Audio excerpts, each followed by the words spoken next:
Yo, what's going on, guys? Bill here, Classic Rock and Metal Review. Time to get into it. All the info you need right here. Rock news, commercial releases, reviews, bootlegs, concert video. Doing it all again. I don't know why, but I am. All right. Let's go with some breakfast, aka hair of the dog, aka Tito's and orange juice.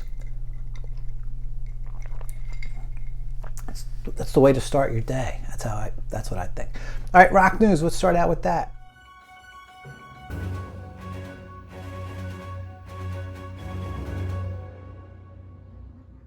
Sex Pistols will be touring 2025 in the U.S. without original vocalist Johnny Rotten. They have Frank Carter on board as their new vocalist. 13 dates in the U.S. last I checked.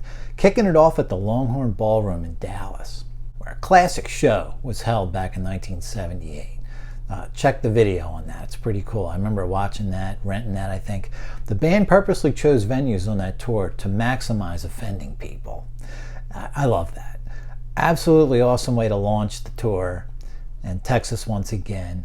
And pretty cool that that venue's even still around, you know. Coinciding with the new release of 3 1978 U.S. shows, Atlanta, Dallas, and San Fran. They're out on vinyl. There's also a Live in the USA 3 CD set where you get all three.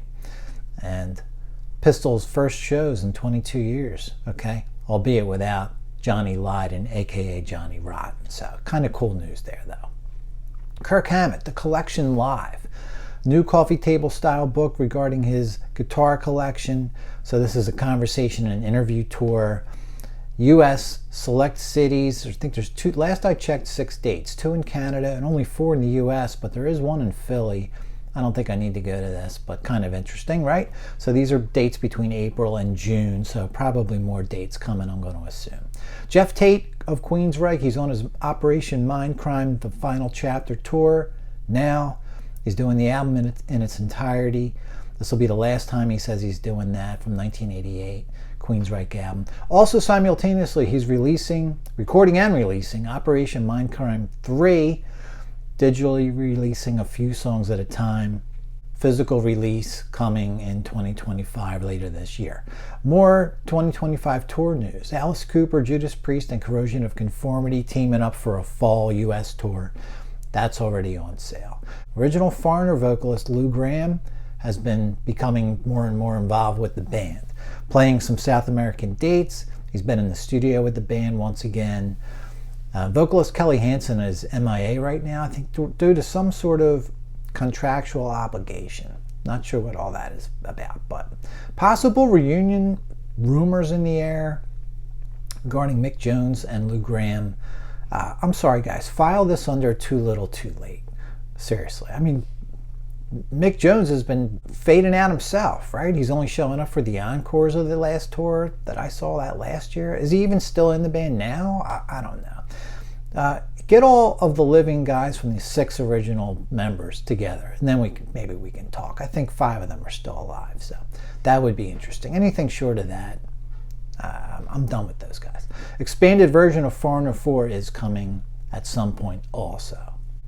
Zach Starkey out as drummer of The Who. No specific reason given. Sounds like a lot of drama there. I'm reading some different things. I don't know what to believe, so I'm just not passing on the details. But it seems a bit odd. After 29 years, he's suddenly gone like that, but he is. The Guess Who are hoping for a 2026 reunion tour. That would be Randy Bachman and Burton Cummings. Seem to have patched things up. BTO and Burton are on tours this year, 2025, so this can't happen until next year. They're not saying anything about new music, but Bachman is touting a 30-song, 3-hour set list for this tour next year. No word on which other members would be there, okay? So original drummer Gary Peterson and at one point bassist Jim Cale have had their own versions of the Guess Who as far as a touring band since the 80s, all right? And interestingly, ahead of this reunion, Bachman and Cummings filed for a cease of performing order to be held, in which no income would come in for anybody. So that forbid Gary Peterson from still touring as the Guess Who. The original drummer had his own band, basically. In my opinion, guys, Bachman and Cummings left the band. I mean, I don't know. I know he's just drummer, but he never quit. You know, that's sort of how it goes, I always thought. But I'm guessing that as songwriters, you have the right to stop people from performing your material, which, like I said, it inhibits your earnings from those performances, but I guess it worked. All signs are pointing that way anyway. It's not official yet, but the Guess Who Are Back tour is all but a sealed deal and set for 2026. I actually saw Gary Peterson's version of the Guess Who. This was in 1989 at Great Adventure. I think they were opening up for the Puppet Show. Seriously though, I think Three Dog Night was the headliner, but I was more there for the Guess Who. All right, and I know they were as a Joker lineup, but it was a pretty good show, and so was Three Dog Night, by the way. Best of the Guess Who. That was a really solid greatest hits album. Man, I loved that album when I was growing up. I was 13, 14 years old, you know. There's really only one or two songs in there that aren't awesome. However, if you're going to go for sort of regular albums from those guys, grab Wheatfield Soul. That's awesome. And also Canned Wheat is a great one too. All right, I'd love to see them next year. I'm sure tickets are going to be crazy.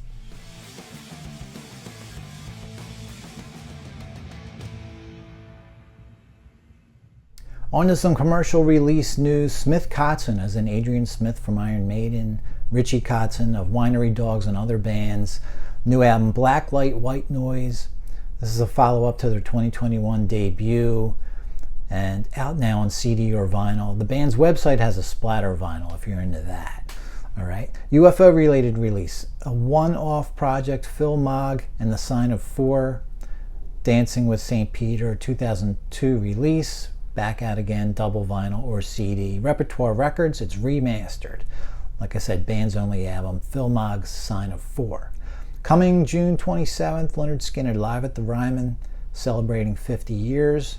2 CDs or vinyl. Last show with original member Gary Rossington before his passing. Special guests include Donnie Van Zant and that awesome rocker we all need and can't get enough of, Lobster Roll. Man, he's awesome. This was recorded in Nashville 2022. And how about some feedback on, or I guess first impressions, on a bunch of CDs that are new to me, or albums in this case, okay? 7 to talk about, 6 of them are new to me, material from 76 up to 2020, all right? So let's start out with some Atlanta Rhythm Section. All right, 1976 album, their 6th album. It's called A Rock and Roll Alternative. Yet another instance, man, where a regular album just blows the greatest hits away. I had Best of ARS on CD 30 years ago. Played it 4 or 5 times. It was just never really clicked with me, you know? And I have to tell you, regular studio albums are just the way to go. Forget greatest hits. It's just false impressions, I think, a lot of times. This thing rocks a lot harder than that, for one thing. The songs are consistently very good throughout. I think there's only 8 of them, all right? But, man, some good stuff. Rocks harder than you would ever expect. And don't miss the message on here. Where are we at? 3rd song on the album. The best song Lynyrd Skynyrd never wrote. Yeah, it's that rockin', all right? Sky High's a really good rocker. Outside Woman Blues, really good cover. Everybody Gotta Go. Consistently really good blues rock here. So Into You is almost an afterthought. That's on here too. And that's an awesome song. I love that song. Like, who doesn't? But man, it's sort of a small piece of the puzzle here. I'll go 8.5 on Atlanta Rhythm Section, a rock and roll alternative from 76. Nice $2 vinyl pickup here. This cover is kind of like raised. It's kind of cool. Another one from 76. This one a CD I got for $1. You know, I've had greatest hits forever. Who doesn't? Everyone and their grandmom has 74 to 78. And again, screw that greatest hits. Full album, Fly Like an Eagle. And half of it is on greatest hits, so you're really familiar going in. Now, I have to admit, I was in the mood to hear it, obviously, if I'm, you know, playing it. I was driving, and man, I'm still singing those damn hits. And because I haven't heard them in a long time, for one thing, all right? But they're just great songs. This album's full of great songs. Awesome production by Steve Miller himself. The title track's killer. My favorite song that was on Greatest Hits was always Serenade. That's on here. Serenade's killer. Plenty of hits, as you can see. all right? Well, a lot of hits that became hits by being on the greatest hits album, I would think. Stuff like Wild Mountain Honey, right? But these synthy things, Space Intro, synthy parts to Fly Like an Eagle, they're like timeless, man. That synthesizer stuff was, I think it's great. I still love hearing synthesizers like that. This album just holds up. What else can you say, all right? Even his cover of You Send Me, I would much rather hear this version of You Send Me than, you know, the original. I really would. Very good, unique take on that classic. You got some bluesy stuff to end the album, Sweet Marie, The Window, Blue Odyssey, and Sweet Marie, I guess. All right, man, this album is, what isn't it? It's rock, it's pop, it's sort of, I guess, pre-new wave with that synthesizer. It's got some blues in there, Mercury blues, Take the Money and Run, Dance, Dance, Dance. I mean, I gotta tell you, man, I don't give out this grade too often. I gotta go 10 on this thing. He's a blues guy doing pop and rock, and talk about successful. That album sold millions. That greatest hit sold, I think at one point it was the highest selling greatest hits album ever. And that's 74, 78. But never mind that. Grab Fly Like an Eagle by Steve Miller. You know, I know you're not going to throw them on too often because those hits got beaten to our brains back in the 80s and so forth. But man, that's an awesome, awesome record. All right, what's third? How about some Hall & Oates? Released in 76, but the material is actually from 71 and 72. These are fully fleshed out demos, but it's still that primitive early Hall & Oates sound before the debut, leading right up to it. 6 songs on here on side 1 are all new to me, okay? All 6. Potentially very good songs, but they're just sort of not really, well, this was their style at the time. It's more singer-songwriter versus full band. So it's kind of either Hall or Oates and not a lot of Hall and Oates on side 1. Now, I think side 2, things get better. All right, They Needed Each Other is a really good song, and this was actually on the debut album, Whole Oates. It sounds like the same version to me, honestly. The title track was on a compilation that the band put out, so I'm familiar with that. Pastimes Behind the Last Song. Now, Angelina's pretty damn good. Perky Omen's a good song. So all in all, side 2's pretty good. Side 1's just okay. I'll go 6.5 on this. It's really just for Hall & Oates early material lovers, completists, I would say. But there's some pretty cool stuff in there. Some nice little nuggets. 6.5 on that one. 1977, let's talk about a real damn good album from Supertramp. This was a couple bucks. I picked up a few weeks ago. Even in the Quietest Moments, 1977 on A&M Records. You know, I watched this video of these guys that I got last summer. I don't know when I got it. That's when I watched it. Queen Mary College, 77. Really found this video to be boring, you know? And the material's not fiery to begin with. And performance seemed to be that way also. I've got to revisit this video now, getting more familiar with the album that they were touring at the time on this one. Okay? So let's talk about this guy, okay? Really good songs all the way through it. Not a party animal type of album at all. In fact, it's a real slow burn, a lot of these songs. You can really almost call Supertramp their own genre. I mean, who sounds like these guys? Not many people. I mean, I can't think of anyone that reminds me of Supertramp. I don't know. Pretty distinctive sound and style. It's a solid album. I've given it 2 plays. I'm ready to play it again. It's that good. Give a Little Bit will be your most up-tempo song. It's the opener. After that, it's a lot of slow burn, sort of mellow stuff, but it's damn good if you just give it a chance and let it sink in. My favorites are actually, even though we have several songs on here that got a lot of radio airplay, like the title track and Fool's Overture, I guess, got a little play, but my favorite songs are ones I never heard before. Loverboy, and is it Babaji, I think's how you pronounce that? And Babaji's on that video, so that's my favorite. I can't wait to go back to that video now, you know. A few places in here where your interest will actually start to wane, or mine did. Things are just so mellow, but maybe those valleys sort of elevate the peaks in a way, you know, just the same way that the short instrumentals like Orchid elevate Sabbath's heaviest stuff. It's kind of that way within the songs themselves, I guess, though. And I'm going to give that album a 9. It's really, really good and satisfying. Different style of music. Maybe your morning music is what you would call it, all right? right up there with Steely Dan style. All right, next up is some Rod Stewart, 1981. Picked this up for $1, okay? Hey, I like that song, Tonight I'm Yours. I haven't heard it in eons, right? Same with Young Turks. That would be the biggest hit, I think, on here. Honestly, I listened to this twice. The first time I listened to it, I thought, man, they had two big pop hits on their hands, and they just figured they just write whatever the hell else they want to fill the record up.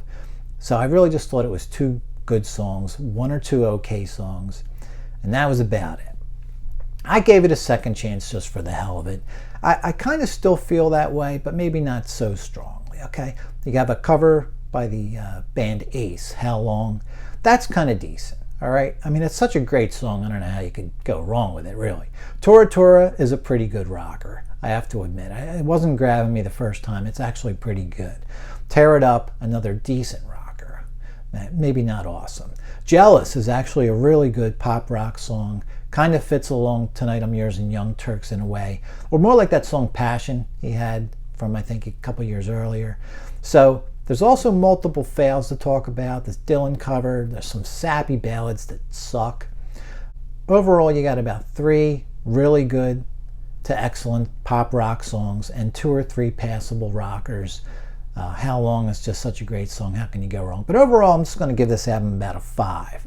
Maybe 5.5. All right, Tonight I'm Yours. So I was originally going to just like get rid of this, but I think it's worth keeping around. Half the album's decent, so I'll keep it for that. All right, on to Slayer's Show No Mercy. Now this is something I had when it came out. Maybe not right away, but I had it before Hell Awaits was out. So this is more like a love you long time.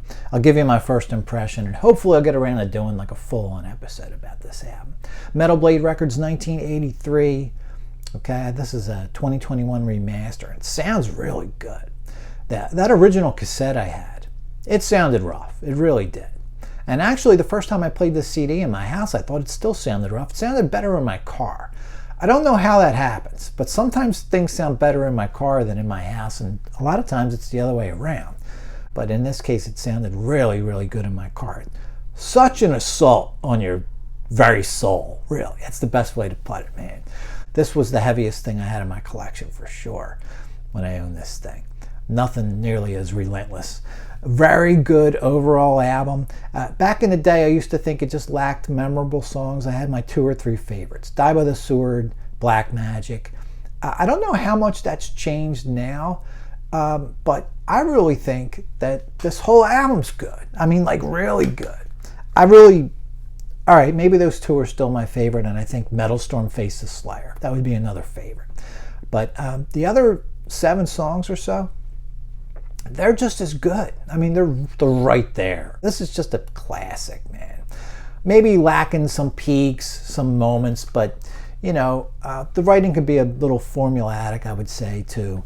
But such a damn good heavy metal album. I mean, it's so solid front to back. I don't know how you can call yourself a metalhead and not love this record. Where, say, Anthrax's Fistful of Metal, rhythms were just basic. There wasn't enough changes. Now, I love the first side of Fistful. Side 2, things just sort of run longer than they need to, I think. There's not enough changes if a song's going to be 5 or 6 minutes. And Slayer, they just keep things 33-minute album with 10 songs. All right, so 3.5 minutes a song. Make sure things never get boring. No unnecessary parts here when you're jamming everything in 3 minutes or so. So everything here has a couple cool changes, rhythm changes, pace changes, and man, it's, like I said, kept in check lengthwise. So for me, self-financed debut is a smash. I'll give it at least an 8.5. It's probably more like a 9, because it's just great all the way through, really. Now, it probably could use a couple more highlight moments. That would be my one thing I would still say about it. But this remaster sounds awesome, by the way. All right, at least an 8.5 on that one. And then finally, something newer. Hooked Up Again by Captain Larry. That's your new name, dude. He sent me Blue Oyster Cult's The Symbol Remains. Holy hell, do I love this record. Frontiers Records 2020 release. Kind of reminds me of, in a way, Sabbath 13. And that here's what I said about 13 after I heard it a couple times. This is as good as an album as we could have expected from these guys in 2013. And that's what I have to say about this. Could you have expected anything better from Blue Oyster Cult in 2020 than this? I just love this thing. And it's so heavy. Shockingly heavy at times, really. The heaviest stuff they've ever done. Once you're past the non-Eric Bloom and Buck Dharma vocals that happen here in multiple songs, the very good classic Blue Oyster Cult songwriting and stylings remove any initial skepticism, all right? In fact, kind of obliterate it. Favorites? I've only heard this thing twice and already I have a short list. The opener, That Was Me. That's awesome. Nightmare Epiphany, I think is my favorite, all right? Got Buck on there on vocals. Classic Cult piano riffage behind everything. Love that old school Cult feel still going on throughout this record. The Return of St. Cecilia is great. I think Richie Castellano is singing that one, but it sounds awesome and sounds old school. Stand and Fight, the sludgier cousin of For Whom the Bell Tolls by Metallica. That's that heavy. The heaviest thing I've ever heard these guys do. Almost too heavy, really. Florida Man. I love that song at the end. I just love the vocals on that, man. Again, old school Blue Oyster Cult chorus vocals. And they're just my favorite, 5 favorites, all right? 5 excellent songs already out of a dozen songs. Everything's in the vicinity of very good to excellent on this entire record. And most pretty damn heavy, all right? Sprinklings of piano, keyboards, acoustics, big vocal harmonies throughout this album, and the flavor of old school Cult, like I said, i.e. The Alchemist. That's a song that sounds like it could be from the 70s for sure. And excellent production by Eric Bloom, Buck, and multi-instrumentalist Richie Castellano, who's been in the fold for years now. You can tell that playing all that Cult in concert been rubbing off on Richie Castellano, because even his contributions very Cult-like. I'll give this thing an 8.5. Fantastic front cover to boot. Probably at the front of the line for my favorite new to me albums of 2020 or 2025. Cult's 2020 album, The Symbol Remains. All right.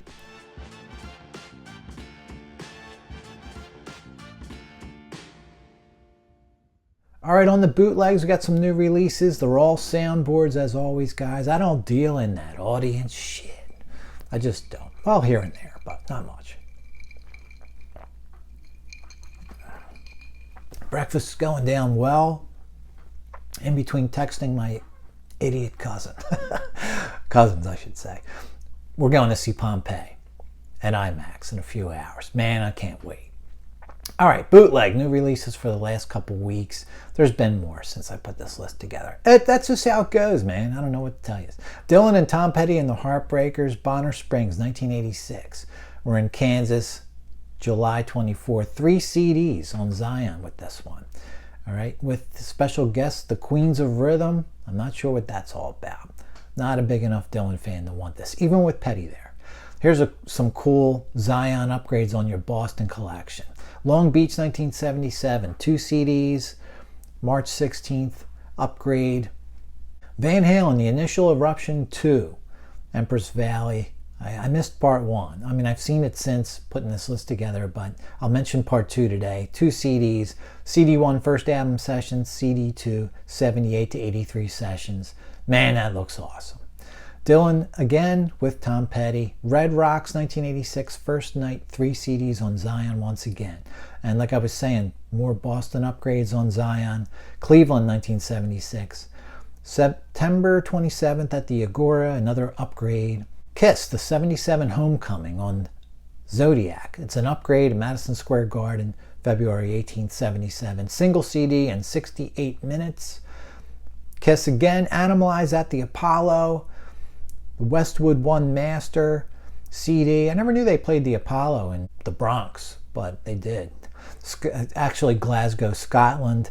It's from October 5th of 84. It's an upgrade. 10 songs, 47 minutes, just the radio broadcast version, not the full version. So that's still kind of cool if you're into that era of Kiss.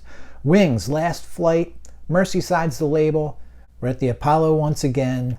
also Glasgow. December 19th of 1979, 2 CDs. It's a 2024 remaster.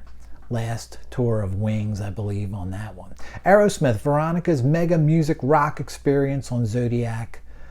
June 22nd of 94 in the Netherlands, 2 CDs. You get a bonus Pro DVD-R of the same show, 74 minutes on that guy. Rush, Hemispheres in Frankfurt. 2 CDs on the Cygnus label from May 28th of 79. That looks really cool. UK, the band UK. Elma Combo 1978 on Virtuoso. June 27th of 78, single CD on that. Guys, I haven't got any new pickups, but man, I've got about 20 things laying around I haven't shown you yet. I haven't even unboxed them. All right, I'm that far behind. And I'm just making myself even further behind by buying so much stuff I can't keep pace, but that's how it goes. All right, on to a bootleg review. This one will be for Grand Funk Railroad. This was actually sort of a throw-in from an order a month or two ago, I guess maybe a few months back. Tokyo, September 6th of 1982. Budokan 1982 is the title. Now, there's no label on this one. It is a soundboard, supposedly from the original masters, as they say. Okay, kind of a cool little $4 or $5 pickup. The band broke up in late 76, reunited in 81 without original bassist Mel Shocker or keyboardist who was added in the early 70s, Craig Frost. Put out a new album in July of 81, Grand Funk Lives, with new bassist Dennis Bellinger on board, and that's the 3-piece lineup you get here. Don Brewer on drums, Mark Farner, and Dennis Bellinger, the new bassist. Sound on this guy, I would say good to very good, okay? So it's soundboard, pretty clear, but a bit sort of that blunted, muted sort of sound to it, underlying sort of everything. So lacking dynamics for sure. More than listenable though, but fussier listeners may not agree that it's worth listening to. All right, but I'm okay with this. It's soundboard and just a little sort of on the blunt, bassier side of things, I guess you'd say. But there's enough good quality there to listen to this thing. Any trepidation regarding Shocker's absence quickly quelled. Dennis Bellinger, his bass lines basically mimicking Shocker's, but the trio is just so tight that honestly it becomes a non-issue after a couple songs. The first 2 songs, pretty solid, get things cooking, those being foot stomping music and rock and roll soul. But to me, this concert really picks up some juice with Paranoid, the opener from the debut as far as I know. Now that's the only Grand Funk Railroad album I ever had for up until a few years ago, was that debut, and I think that's the opener, man. And this is a fantastic version of that song. Always liked it a lot, but I really love it here. It's a great version. And Closer to Home is also great. We got a couple of the 80s songs. Queen Bee, that was on the heavy metal soundtracks, in here. No Reason Why from that 81 album, Grand Funk Lives, is here. And Heartbreaker, unfortunately, after an awesome Closer to Home, Heartbreaker gets going. And it sounds like it's going to be an amazing version. Unfortunately, it just fades out after a minute or two. That's a real damn shame. TNUC's good. Inside Looking Out here is outstanding. It's my favorite song by Grand Funk. So you can bet I'm going to be pretty critical of this if it's not satisfying live. This is awesome. I mean, it just sounds incredible. I don't know what else to say. It's a great version of the song. Exceeds expectations for sure. So, like I said, a few of those 81 album tracks kind of mix things up, and then we get some hits. Locomotion's good. Gimme Shelter's pretty good. We Gotta Get Out of This Place was on that 81 album. That's your closer. I guess a pretty good closer, but for some reason we're missing We're an American Band here. Kind of odd, right? I'm sure it was played and just not recorded, all right? Same way that you got Heartbreaker fading out early. Kind of a bummer. And I have to tell you, I had no idea that was an Inside Looking Out was an Animals song, by the way. I told it got played on like a playlist, somebody, a coworker, work a few weeks ago. I'm like, what the hell is this? I know this song, but the Animals version's so different. Anyway, just thought that was kind of funny. I didn't realize it was that old of a song. But overall, you know, sound's not great. It's okay. but it's a really, really good show. I'd recommend this. If there's a CD, a silver press version of this, I think I would spend the money on it. All right, Grand Funk, Budokan 1982. I'll give this show like an 8.2 overall. Loses some points for sound quality. And having a fade out of Heartbreaker was heartbreaking. It really was.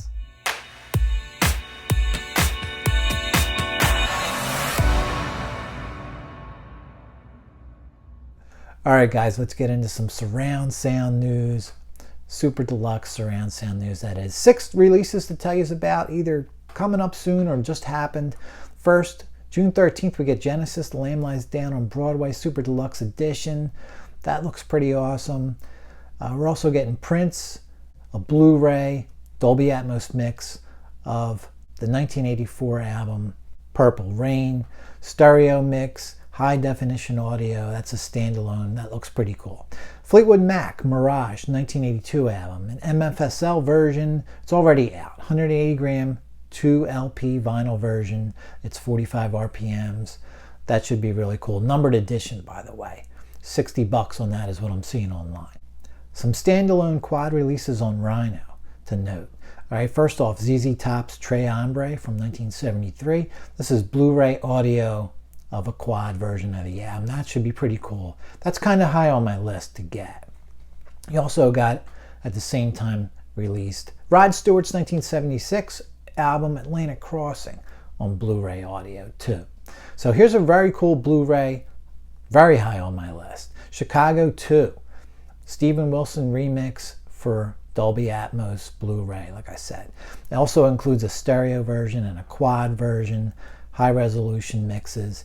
These 3 versions were previously available, but the Dolby Atmos mix is new to market on this standalone. He did a great job on the basic Chicago 2 release remix in 2016, which I got. That is the definitive version of that album. Up until this, so we'll see what's up with this surround sound Dolby version 2.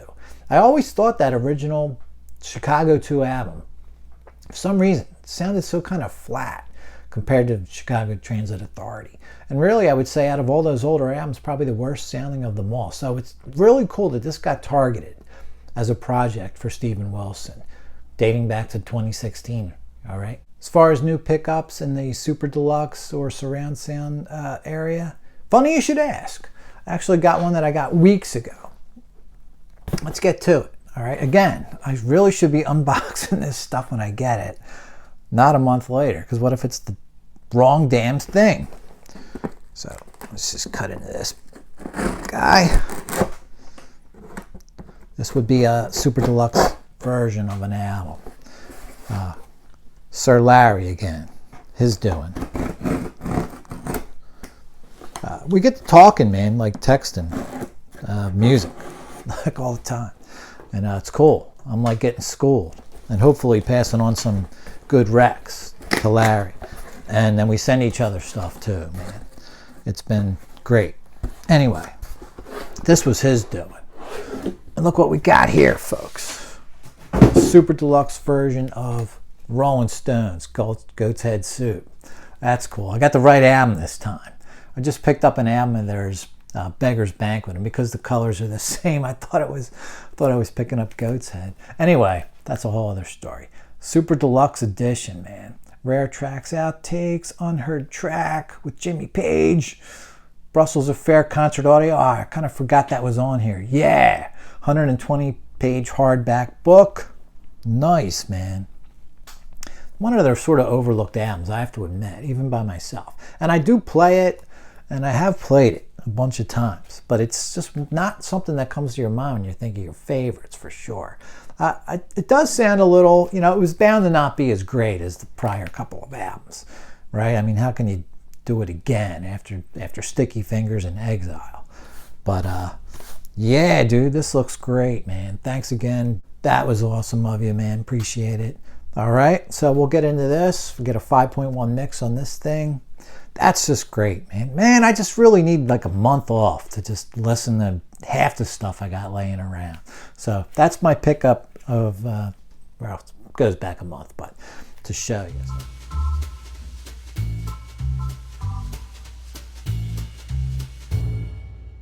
All right, on to some concert video info. 2 theatrical releases to mention. Neil Young's Coastal. This came out April 17th. Documentary on his 2023 tour. Interviews, tour footage, directed by girlfriend, muse, Daryl Hannah. And return to the road post-COVID, basically, is the sort of overriding theme of this thing. Available now is the soundtrack on CD or album. All right, like I said, live in 2023. Neil Young's Coastal in theaters still now. I'm sure it'll hang out for a little while. Starting soon, April 24th. Actually, it started already. Pink Floyd's Live at Pompeii. I'm going to see it in a few minutes. Today being Sunday the 27th.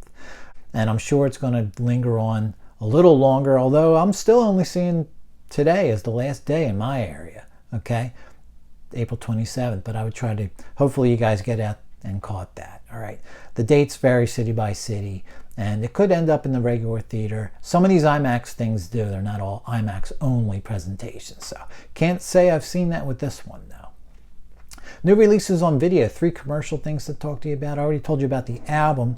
Now there's going to be a video for Lynyrd Skynyrd live at the Ryman, Blu-ray actually. All right, from 2022. That's coming out June 27th of this year. All right, another one that looks pretty cool. That's kind of under the radar. The Blues Under the Skin. Interesting, part fiction, part documentary that was filmed in the early 70s. And this videographer, I guess, wanted to catch sort of the last remnants of the old 40s, 50s, and 60s guys, bluesmen. Features Willie Dixon, B.B. King, Buddy Guy. This Blu-ray's coming out June 24th of this year. Looks pretty damn cool. And of course, Floyd officially releasing the DVD or Blu-ray of Live at Pompeii Remaster. That is coming May 2nd, last I checked. All right, so right around the corner. Let's get into some bootleg info. Got a pretty cool thing. I'm not sure if this is a new title or just a remaster version. Rainbow, Japan Tour 1984. No label on this. 2 DVDs, 113 minutes with a new cover they're touting on this one. All right, so this would accompany a recent pickup well that I just got not too long ago, so stay tuned. I'll show you that coming up. A CD DVD, not new, but I'm not sure that I noticed this one before. AC/DC Definitive Nihon Sainekan 1981, 10 songs, okay, on this soundboard from Tokyo, February 5th of 81. 68 minutes on Zodiac, plus 2 bonus tracks, okay? The DVD, Electric Attack Upgrade, Pro shot synced with both the FM and TV audios, all right, depending on which song. Back in Black Tour, this is almost a no-brainer. I have to really pick this one up. Kiss, Detroit 1977, Third Night Master on Zodiac, 78 minutes, January 27th of 77. Upgrade, full show, cool bonus features, including backstage, news outtakes, other TV bonuses on that one. That looks really cool. So they're your only bootlegs video-wise worth mentioning. Couple of pickups for me, both commercially. One I haven't got to yet. Another, Captain Larry sent me this one. 2 CDs and a DVD. All right, on Ted Nugent. Ultra Live Ballistic Rock. This is kind of a cool looking thing here, okay? 2013 release, Frontiers Records. We're at Penn's Peak in Jim Thorpe, PA, August 14th of 2001. All right, I've been to this place to see UFO, Blue Oyster Cult, and Saxon and UFO and another show. It's a great venue. Original vocalist Derek St. Holmes is here. Got Dawkins Mick Brown on drums. Greg Smith, ex-Rainbow bassist. All right, that's your band. So pretty solid lineup, right, for Ted here. And good looking set of songs, a lot of classics, of course, as you'd expect. So I haven't got to this one yet. So maybe be talking about that soon. So something I did get to. Filmed in 1975, released a year later. Volunteer Jam, the Charlie Daniels Band. We're at Middle Tennessee State University. This is an Eagle Vision DVD from 2007. Been out there a while. Annual concert starring Charlie Daniels, and always has guests at these shows. And the guests this year include Dickie Betts of the Allman Brothers, Marshall Tucker Band members, Jimmy Hall from Wet Willie, All right, I've been wanting this forever for the Dickie Betts portion, not knowing much about Charlie Daniels Band. But I have to tell you, a real eye-opener here. Someone very unfamiliar other than that one, big hit of his, Devil Went Down to Georgia. We got a little hype sticker falling out.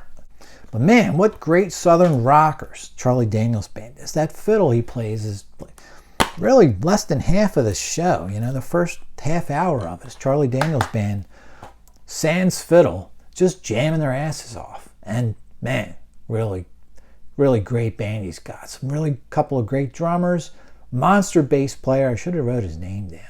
All right. Killer 30-minute opening set here to me is the highlight. And that's just Charlie Daniels Band. Before we get to the guests are good. I kind of like the show with just Charlie Daniels before the guests get up on stage. Picture is fair. It could be pretty grainy at times. This is a DVD, not a Blu-ray or anything. Excellent sound though. It's 5.1 surround option on here, which I utilized. Dolby DTS option as well. Really high props on this. If you're not familiar with Charlie Daniels Band, you like the Allman Brothers, check this out. You will be converted like I was.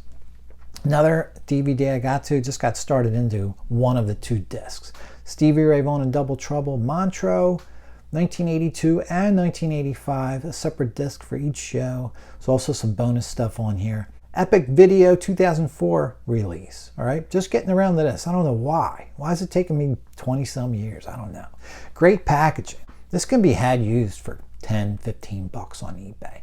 Me and Stevie Ray Vaughan go back to the 80s. I was a fan of his by like 86, 87. And big fan into like the mid-90s. And then I don't know why, I just got away from listening to him, okay? A couple of his cassettes. I don't know if I ever had any of his CDs, but I've been picking his CDs up the last few years. Getting ready to get back into them at some point, and I guess this was the trigger to do so. Who knows what clicks and why, but this video just did it for me. I'm like back into Stevie Ray Vaughan again, just like before. Disc 1, 1982 show. Stevie Ray Vaughan's just still sort of up and coming, right? Pretty much they're unknowns. No albums out yet. And the crowd, it's sold out and packed, is a little skeptical. And watching this unfold is really kind of fun, man. It's really cool that this video got released. The crowd's not into him when he first comes on. But after a song or two, you hear the smattering of polite applause turn into some genuine applause with most of the crowd and full-on booing from probably 10% of the crowd, but they're allowed 10%, Almost becomes sort of a competition. People that are liking what they're saying and people that aren't, which is really kind of just interesting to see this on a officially released concert video, or really even a bootleg for that matter. How many concert videos have you ever seen where part of the crowd is booing vehemently the whole time, and 80 or 90% of the crowd is cheering, and it becomes, like I said, like this sort of tit for tat. And it's just the first song, there's almost no applause or no booing, and it's a pretty quiet crowd. And by the end of the show, and it's only, 8 or 9 songs? By the 8th song, this crowd is loud. But it's a great show. As far as the show itself, he's great. I would say the Live at the El Macambo video is definitely a little better. They're a year more under their belts of road tested, by that point. And I've had that video since the 80s, El Macambo. So I need to upgrade that finally on the DVD. I don't know why I haven't. Just got a VHS transfer of that. But you can start out with 1982's Montreux show. All right, it's a damn good one. And I'm looking forward to his, as the video puts it, his triumphant return in 1985. I'm going to assume no booing by that point. All right, so that's a cool video to get. 5.1 surround sound option on that one as well, which sounds excellent. Thoroughly loved that 82 show. Hideaway and Rude Mood to start the show are really, really awesome. You even got Pride and Joy in here, which gets almost no reaction. Kind of crazy, right? You also get a nice booklet in this thing. And even behind the booklet, I kind of want to show you this. This is just really cool. There's a postcard in here Stevie Ray sent from Montreux. Copy of it, of course. And I guess back to his parents or whatever, okay? On the way home from Montreux, played 3 days on the festival, met and played with Jackson Browne and his band. Miss You, met David Bowie. You know, this is just cool as shit, man. Isn't it? That's a great, man. It's so cool that that postcard got saved and also got put into this packaging. But anyway, looking forward to Stevie's triumphant return, 1985 Montreux.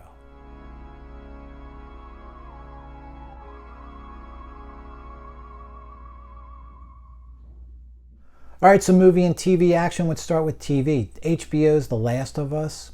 I still call it HBO, sorry. Season 2 premiere was April 13th. It was an okay premiere, nothing great. It's 5 years later now. All right. Yes, very zombie apocalyptic style, albeit with some twists and a few pretty damn cool ones, all right? These zombies are zombies for a totally unique reason than what you've seen in a lot of other movies. And there's a whole sort of backstory that's playing out that's and another unique angle. So, I mean, HBO does something, they tend to do it right. Episode 2, April 20th, a week ago. Holy shit, man. This might have been the best single episode of a series I've ever seen. It's tremendous. Great action, violence, plot twists, a major one I can't even reveal in case you're into this show and you haven't seen it. Not just violence, like sheer brutality too. I mean, man, it was absolutely killer. And I already rewatched it last night, so not happy with the ending. Curious to see how it's going to move forward after that ending, but man, I'm shocked at that ending. You know, if they were going for that, they got it. But anyway, we'll see. As far as movies that I watched, 3. All right, I recommend 2 of these for you, but here's one that I don't recommend. Bad Channels from 1992. I stumbled across this Blue Oyster Cult soundtrack. I guess they did 2 songs for this movie. All right, horror, comedy, rock, metal movie. It seems more early 80s, mid 80s than 1992, but nonetheless, just so low budget. Came across that way to me anyway. Starring Martha Quinn, MTV VJ. All right, so I watched this on YouTube. I just had to see it after coming across. I never knew that Blue Oyster Cult did these songs. Tongue-in-cheek watch, and even still, with your tongue in your cheek, it's still total crap. Not a very good one. Aliens are taking over this radio station. Bad puppet aliens. They look horrible. Pretty bad script, and pretty bad acting, as you can imagine. All right, plays more like I said, a low-budget, mid-80s movie. All right, just 1 star on this. Not even Blue Oyster Cult can save this piece of crap. Now, 2 flicks that I do recommend. These were some good ones. The Cursed from 2021. Early 1900s rural French town facing the wrath of a curse placed on them from 35 years earlier. At that time, the townsfolk were massacred. They were basically a band of gypsies that had laid claim to the land, and the townsfolk, like I said, massacred them all. A huge werewolf begins to suddenly terrorize them after one of the town kids digs up one of the, well, I'll let you just see it, but I would give this a 4, all right? Good story and plot, good amount of gory violence on this one, all right? So check out The Curse from 2021. Pretty good movie. Not amazing, but solid 3.5 out of 5, maybe a 4. This one's a definite 4. 2016's The Other Side of the Door. Sarah Wayne Callies of The Walking Dead. She's pretty easy on the eyes, I gotta tell you. She looks amazing here. Jeremy Sisto, I know him from 6 Feet Under, an HBO series. There are a couple that lose one of their 2 children in an auto accident, drowning. And they live in India, so you have this eerie, sort of dry, decrepit, creepy setting going on behind it all. And the wife's depression gets so bad, she attempts a ritual to try and say a final goodbye to her son. Okay? Doesn't follow the instructions of this semi-seance to the T, and this haunting begins. And of course, things escalate. All right? Strange men, these Agoris, keep appearing. These figures that bridge the world of the living and the dead, and kind of eerie, again, eerie sort of backdrop. And every time you think you know what's about to happen in the rest of this movie, you're wrong. And there's a plot twist, and a good one. Really keeps your interest, okay, with these plot twists. And in the quote-unquote world of botched seances, these make sense, all right? If you know anything even a little bit about paranormal, these are kind of the things that could potentially happen. I know it's Hollywood, but what I'm saying is it's not far-fetched crap in here. It's kind of eerie stuff that's plausible if you do a seance and don't follow the rules, okay? Great ending, and the husband along the way gets kind of like the least amount of screen time, and I think that's really cool because it sets you up for an ending that you kind of don't expect, and a good one. The Other Side of the Door from 2016, I would give this a strong 4.